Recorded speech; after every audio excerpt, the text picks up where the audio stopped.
Good morning, welcome to news analysis. నేను జ్యోత్స్న. డిస్కషన్లోకి వెళ్లే కన్నా ముందు వివిధ పత్రికల్లో వచ్చిన వార్తా కథనాలను ఒకసారి చూద్దాం. తెలంగాణ వార్తా పేపర్స్ చూసినట్టయితే ముందుగా ఈనాడులో వచ్చిన కథనాలు చూద్దాం.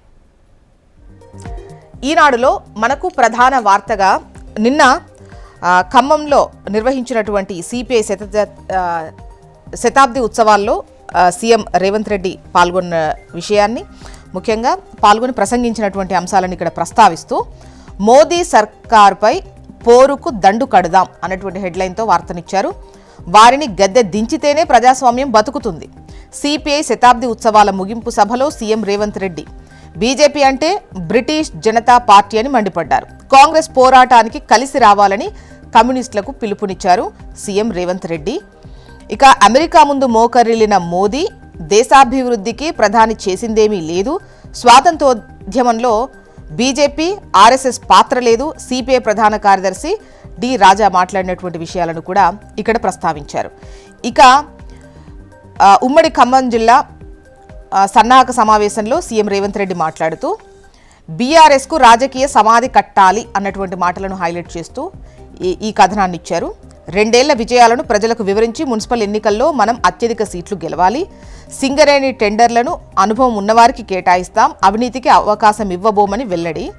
మరోవైపు ఘనంగా గోదావరి పుష్కరాలు, బాసర నుంచి భద్రాచలం వరకు టెంపుల్ సర్క్యూట్, మెట్రో విస్తరణ కోసం భూసేకరణకు 2787 కోట్లు, వీలైనంత త్వరగా మున్సిపల్ ఎన్నికలు, హైదరాబాద్లో 9 కిలోమీటర్ల కొత్త బ్రిడ్జ్ నిర్మాణం, రాష్ట్ర మంత్రివర్గం తీసుకున్న నిర్ణయాలివి.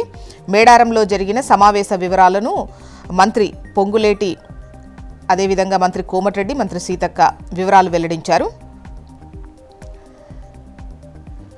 ఇక పైన టాప్లోనే కనుక చూస్తే ఆ ముచ్చట ముదిరితే అంటూ మీ అబ్బాయికి పెళ్ళెప్పుడు, అమ్మాయికి సంబంధాలు చూస్తున్నారా లేదా, ఎరా మంచి ఉద్యోగం, పప్పన్నం పెట్టడానికి ఆలస్యం ఎందుకు చేస్తున్నావు, నేనిప్పుడే పెళ్లి చేసుకోను, కాస్త స్థిరపడ్డాక చూస్తా, 30 పడ్డా మా అమ్మాయి పెళ్ళంటే అప్పుడే తొందర ఏముంది అంటోంది అంటూ ఆ ముచ్చట ముదిరితే అంటూ పెళ్లికి సంబంధించి, ముఖ్యంగా ఆలస్యం చేయడానికి సంబంధించి సమాజంలో రోజు వినిపించేటువంటి ఈ కామెంట్స్కి సంబంధించి ఈ కాలం పిల్లలు పెళ్లికి తొందరపడ్డం లేదని ఎక్కువగా వినిపిస్తున్న ఒక కంప్లైంట్, పేరెంట్స్ దగ్గర నుంచి వినిపిస్తున్న కంప్లైంట్ ఇది అంటూ వార్తనిచ్చి అసలు ప్రస్తుత పరిస్థితులు ఎలా ఉన్నాయి, పెళ్లి పట్ల యువత ఆలోచన విధానం ఏ విధంగా ఉంది, అంటే ఈ తీరు కరెక్టేనా, ఇప్పుడే పెళ్ళొద్దు అన్నటువంటి ఆలోచన కరెక్టేనా, పెళ్లి చేసుకునేందుకు అసలు ఏది సరైన టైం అనేది, ఏది సరైన వయస్సు, వీటికి సంబంధించినటువంటి ఒక కథనాన్ని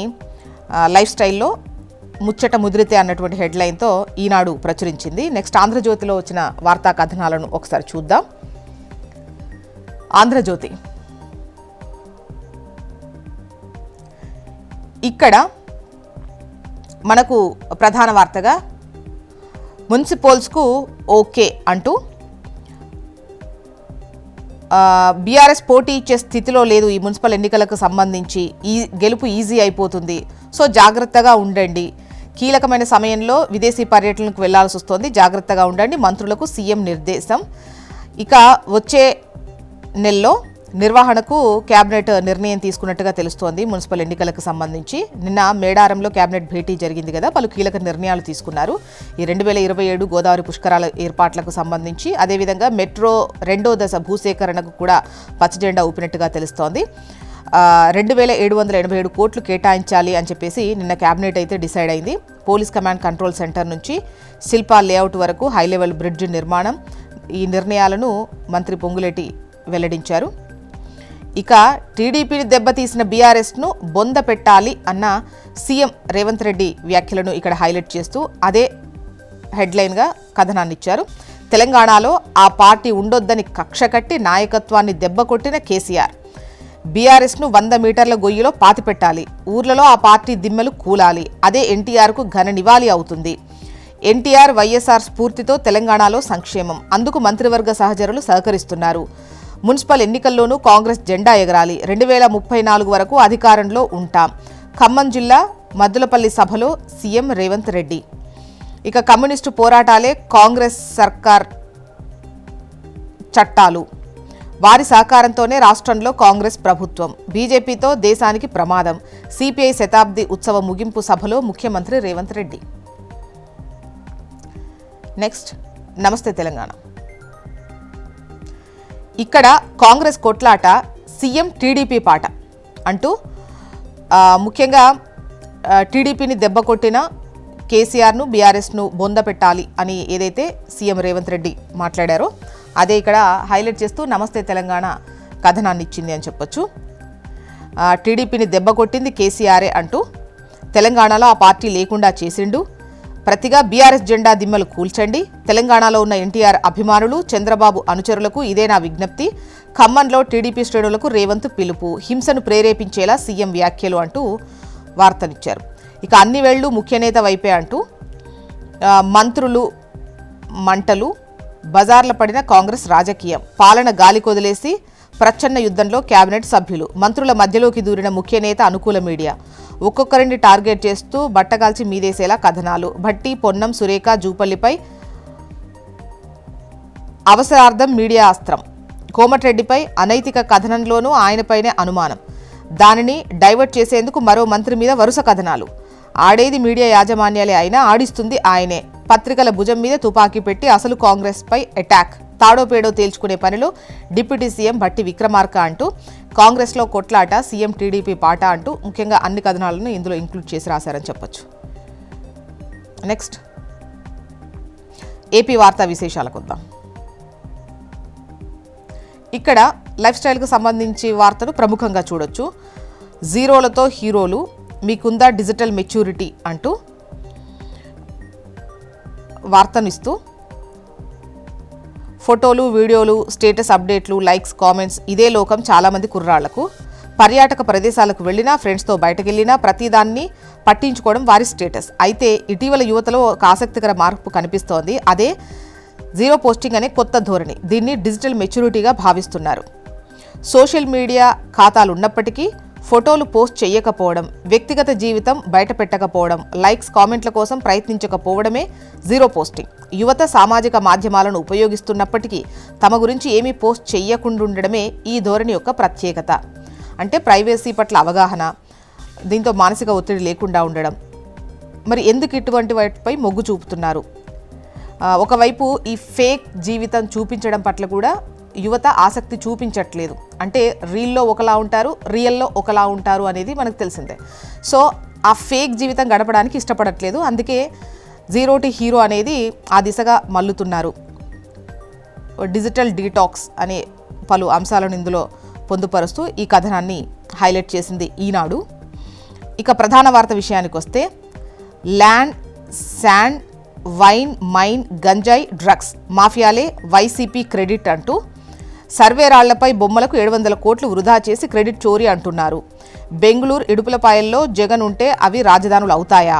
వ్యక్తిత్వ హననానికి పాల్పడితే ఎక్కడున్నా శిక్షిస్తామంటున్నారు సీఎం చంద్రబాబు నాయుడు.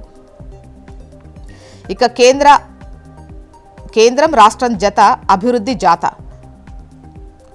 కేంద్ర ప్రాయోజిత పథకాలకు 24,513 కోట్లు, ఇప్పటికే 12,620 కోట్లు ఖర్చు. మిగిలిన నిధులు సద్వినియోగంపై దృష్టి, అదనంగా సాధించేందుకు ప్రభుత్వం అడుగులు. నెక్స్ట్, ఆంధ్రజ్యోతి. క్రెడిట్ చోరీ ఎవరిదో అందరికీ తెలుసు, క్రెడిబిలిటీ ఎవరికుందో కూడా తెలుసు అంటున్నారు సీఎం చంద్రబాబు నాయుడు. అభివృద్ధి చేయలేని వాళ్లకే క్రెడిట్ పాట్లు. అధికారంలో ఉన్నప్పుడు 3 ముక్కలాట, 3 ప్రాంతాల్లోనూ చావు దెబ్బతిన్నారు. పిన్నమ్మ పుస్తలు తెంచిన నేరస్తులను రాజకీయ ముసుగులో కాపాడుతున్నారు. ముఖ్యమంత్రి ఎక్కడుంటే అదే రాజధాని. జగన్ బెంగళూరు ఇడుపులపాయలో ఉంటే అవి రాష్ట్రానికి రాజధానులు అవుతాయా? పల్నాడు జిల్లాలో ఫ్యాక్టనిజం చెయ్యనీయం. ఎన్టీఆర్ను మరవం, ఆయన మార్గం విడవం. కార్యకర్తల వల్లే సీఎం సీటులో కూర్చున్న ఎన్టీఆర్ వర్ధంతి కార్యక్రమంలో చంద్రబాబు. ఇక రైతు ఓకే అంటేనే ఫైనల్. ఈ భూముల రీసర్వేలో కొత్త రూల్. సర్వే ప్రారంభం చివరిలోనూ రైతు ఈకేవైసీతోనే హక్కుల నిర్ధారణ. పాస్ పుస్తకాల జారీతో పాటు ప్రతి దశలోనూ భాగస్వామ్యం. వెబ్లాండ్ డేటా ఆధారంగా రైతన్నలకు అధికారుల నోటీసు. గ్రామ సభలో తీర్మానానికి పెద్దపీట. తర్వాతే ఆర్ఓఆర్కు ఆమోదం. రీసర్వే విధి విధానాల్లో మార్పులు. రెవెన్యూ శాఖ మార్గదర్శకాలు జారీ అయ్యాయి. నెక్స్ట్, సాక్షి. పొదుపు కుదుపు. పొదుపు సంఘాలకు బ్యాంకు రుణాల్లో ఏకంగా 16,607.57 కోట్లు కోత. అమాంతం పడిపోయిన సంఘాల పరపతి అంటూ ఏపీలో తిరోగమనంలో పొదుపు సంఘాలున్నాయి. 2024-25 స్వయం సహాయక సంఘాలపై నాబార్డిచ్చిన నివేదిక ఇది అంటూ సున్నా వడ్డీ పథకాన్ని 3 లక్షల నుంచి ఏకంగా 10 లక్షలకు పెంచి అమలు చేస్తామని ఎన్నికల ముందు నమ్మబలికిన బాబు ఆ హామీ మేరకు ఒక్క సున్నా వడ్డీ బకాయిలే 7,500 కోట్లు. సున్నా వడ్డీ లేదు, ఆడబిడ్డ నిధి ఇవ్వలేదు, జగన్ ఇచ్చిన పథకాలు పోయాయి, మహిళలను మరోసారి ముంచేసిన చంద్రబాబు సర్కార్ అంటూ ఈ కథనాన్ని ఇచ్చారు. ఇక రికార్డు కిక్కు అంటూ సంక్రాంతి సీజన్లో ఏరులా పారిన మద్యం. టీడీపీ మద్యం సిండికేటుకు పండగ. 1,797.57 కోట్ల మద్యం అమ్మకాలు గతేడాది కంటే 266 కోట్లు అధికం అని చెప్పేసి ఈ వార్తనిచ్చారు. మొత్తానికి ఇవి ఇవాళ వివిధ పత్రికల్లో వచ్చినటువంటి వార్తా కథనాలు. ఇప్పుడు ఒక చిన్న బ్రేక్ తీసుకుందాం. బ్రేక్ తర్వాత డిస్కషన్లోకి వెళ్దాం. Stay tune.